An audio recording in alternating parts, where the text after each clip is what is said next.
کی آواز کوئی اور ہوتی ہے، گاڑی کی آواز آتی ہے تو فوراً وہ کہنے لگتا ہے ابا جان آئے ہیں، بابا آئے ہیں، بھائی آیا نہیں بولتے، بہن بھائی آیا نہیں بولتے، رشتہ دار آیا نہیں بولتے، کیونکہ ان کے آنے کی آہٹ کو پہچان لیتے ہیں۔ آ رہا ہے والد باپ کیسے آ رہا ہے، پہچان کر بیٹا کہتا ہے کہ ابا آئے ہیں۔ بلا تمثیل عرض کر رہا ہوں، مدینہ کی گلیوں میں جب چلتے چپل کی آواز آتی تھی، مکہ کی گلیوں میں جب چلتے چپل کی آواز آتی تھی، اس کو بھی اللہ کے رسول نے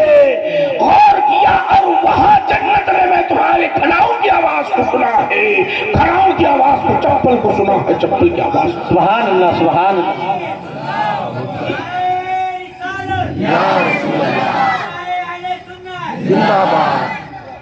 میں نے تمہارے چپل کی آواز کو سنا ہے تو غور کرنا چاہیے، کتنا تعلق کہہ رہا ہے۔ ہم کسی اور کو دیکھیں،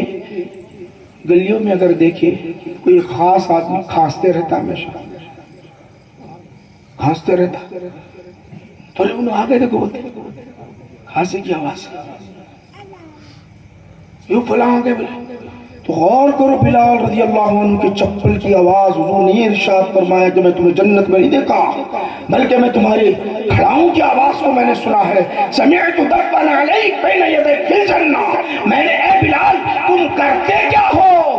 کرتے کیا ہو، تم آگے آگے ہو اور تمہارے کھڑاؤں کی آواز میں سنتا رہا، کرتے کیا ہو یا رسول اللہ، آپ جو فرماتے ہیں وہی کرتا ہوں، 2 رکعت نماز ہر وضو کے بعد پڑھتا اور سبحان اللہ، سبحان اللہ۔ جنت میں ملا مقام ملا۔ دیکھو گہرا تعلق،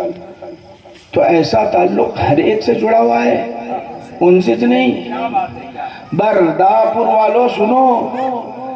تو ہمارا تعلق کیسے جڑا ہوا ہے، مگر شرط ہے اس کے لیے، انہوں خدمت کرتے رہے، آگے پیچھے بھاگتے رہے، خدمت کرتے رہے تو تعلق ایسا جڑ گیا، ایسا جڑ گیا، ایسا جڑ گیا، ان کا مقام کتنا بلند ہو گیا معلوم نہ۔ کوئی حج کو گئے تھے نہیں گئے تھے، عمرہ کو گئے تھے نہیں گئے، ماشاءاللہ دیکھو وہ سرے انہوں اگر جا کے خانہ کعبہ کے غلاف کو ہاتھ لگا کے اگر دعا کرے نہیں، آ کے پورے برداپور میں بولیں گے میں تو خانہ کعبہ کو ہاتھ لگایا اور جالی کو ہاتھ لگا، جالی کیا مطلب، وہ غلاف کو ہاتھ لگا کے دعا کروں، ہر ایک جگہ بولتے کیوں، وہ شرط ملا، آپ کو شرط ملا، دعا قبول ہوتی ہے، مگر بلال کو جو شرط ملا اور کسی کو نہیں ملا، کائنات میں کسی انسان کو ایسا ملا نہ ملے گا، کیوں، خانہ کعبہ ہے، خانہ کعبہ کی تعظیم بجا لانا ہم پر لازم ہے، ادھر جو ہے پیشاب رک کر کے نہیں کر سکتے، پیخانہ نہیں کر سکتے، کیوں، شریعت منع ہے، اس کا ادب بجا لانا ہے، اس کو بڑے ادب سے ہاتھ لگانا ہے، مگر قربان جائے بلال تمہاری عظمت پر، جب مکہ فتح ہو گیا، فتح ہونے کے بعد نماز کا وقت آ گیا، نماز کا وقت آ گیا، اذان دینی تھی، اذان دینی تھی، عرض کرنے لگے یا رسول اللہ کس پہاڑ پر چڑھ کر اذان دوں، کون سی پہاڑ پر، کس مکان پر، کس بلندی پر، آقا نے فرمایا اے بلال خانہ کعبہ عظمت والا ہے، تم چڑھو خانہ کعبہ پر اور اذان دینا شروع کرو۔ سبحان اللہ، سبحان اللہ، سبحان اللہ۔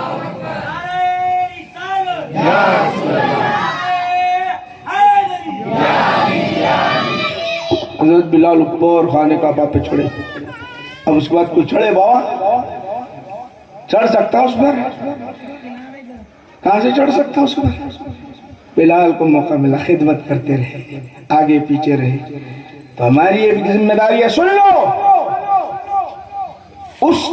تعلق کا کچھ حصہ ہمارا بھی ہو جائے تو قربت نبی ہو جائے گی ضرور، بلا تمثیل بلا مبالغہ عرض کر رہا ہوں۔ اسی لیے اللہ کے رسول صلی اللہ علیہ وسلم سارے صحابہ کے درمیان ارشاد فرماتے ہیں کثرت کے ساتھ جمعہ کے دن مجھ پر درود پاک پڑھتے رہو، محشر میں قربت ہوگی اور تمہارا جو درود ہے میرے پاس پیش کیا جاتا ہے، میرے پاس ہر ایک کا درود پیش کیا جاتا۔ صحابہ نے عرض کیا یا رسول اللہ بعد وفات، آقا نے فرمایا ہاں بعد وفات بھی انبیاء کے جسد مبارک کو کوئی زمین نہیں کھا سکتی۔ پھر آپ نے ارشاد فرمایا جو درود تم پڑھتے ہو فرشتے لا کر میرے پاس پیش کرتے ہیں، جو سلام تم پڑھتے ہو وہ فرشتے میرے پاس لا کر پیش کرتے ہیں۔ مطلب یہ ہوا کہ وہ درود کا ثواب جو ہے میرے پاس جب پیش کیا جاتا ہے تو ان کا نام لیا جاتا ہے، ان کا ذکر کیا جاتا ہے، میں انہیں پہچانتا بھی ہوں اور میرا تعلق ان سے جڑ جاتا ہے۔ تو جتنا زیادہ تعلق جڑے گا محشر میں قیامت کے دن میرے پاس اور میرے جھنڈے کے نیچے ہوگا۔ یہ ہے تعلق، ایسا تعلق صحابہ کا ویسے چمل رہا، انہوں کرتے جو ہی تھے۔ اب اپن کیا ہے معلوم، ڈائریکٹ لینا بولتے، لج دینے والا ڈائریکٹ بولتے نہیں۔ آج دینے بولتے ہیں تم لوگا تو ماشاءاللہ مضبوط ہے، مل صاحب ذرا ادھر ادھر چلے تو فوراً دیو کسا بلار دے۔